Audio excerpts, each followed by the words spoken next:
Red ক্রসের chairman ছিল একজন শেখ মুজিবের খুবই প্রিয় প্রাপ্ত, যে কম্বল চুরি করতেছিল আর কি। হ্যাঁ, তো তা ওই সময় মেজর ডালিমের এক আত্মীয়ের বিয়ে হচ্ছিল, এই যে অফিসার্স ক্লাব আছে বেলি রোডে। হ্যাঁ, তো সেইখানে তখন মেজর মেজর ডালিম কিন্তু ইয়ের খুবই ঘনিষ্ঠ ছিল, শেখ কামালের খুবই ঘনিষ্ঠ ছিল।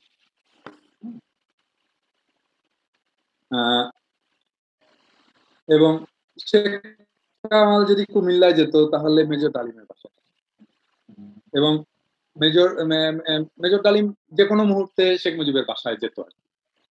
হ্যাঁ, তো খুব ভালো বন্ধু ছিল তারা। খুব ভালো বন্ধু না, শেখ কামাল মেজর ডালিমকে বস বলে ডাকতো।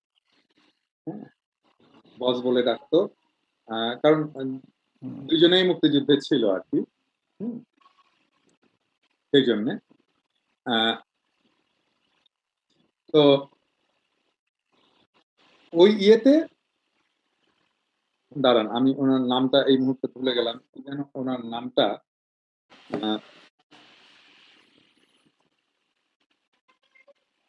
গাজী গোলাম মোস্তফা। তো গাজী গোলাম মোস্তফার ছেলেরা ওখানে আসছিল আর কি ওই ইয়েতে, এবং এসে মেয়েদেরকে ইয়ে করতেছিল, উত্তক্ত করতেছিল। হ্যাঁ, ওই একই জিনিস আবার দেখেন, সেম জিনিস ঘুরে ফিরে আবার ঠিক মেয়েদেরকে উত্তক্ত করতেছিল। তো ওই সময় মেজর ডালিম ইন্টারভেন করে আর কি। হ্যাঁ, ইন্টারভেন করে বলে যে সমস্ত কি করছেন ইত্যাদি, শুধু এইটুকুই।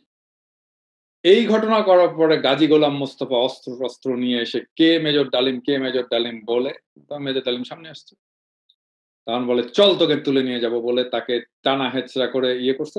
তখন মেজর ডালিমের স্ত্রী, যে ন্যাচারালি ওনার স্ত্রীও আছেন, হাজবেন্ডকে তুলে নিয়ে যাচ্ছে এইভাবে, এবং ন্যাচারালি স্ত্রী তো এটা ইয়ে করবেই, বাধা দেবেই, এবং উনি বাধা দিচ্ছেন, এবং একটা ধাক্কাধাক্কি যা হওয়ার সেটা হয়েছে। হ্যাঁ, এবং সেই সময় মেজর ডালিমকে জোর করে তুলে নিয়ে যায়। সম্ভবত ঘটনাটা এরকমই ঘটে যে মেজর ডালিমের স্ত্রীও বলে তাইলে আমিও যাব বলে উনিও গাড়িতে উঠে পড়ে। হ্যাঁ, এবং ফাইনালি তারা ল্যান্ড করে শেখ মুজিবের বাসায় গিয়ে, তাদেরকে নিয়ে যাওয়া হয় শেখ মুজিবের বাসায়, এবং ওইখান থেকেই জিনিসটা মীমাংসার দিকে যায় আর। এবং তাহলে আমরা যেটা শুনে এসেছি যে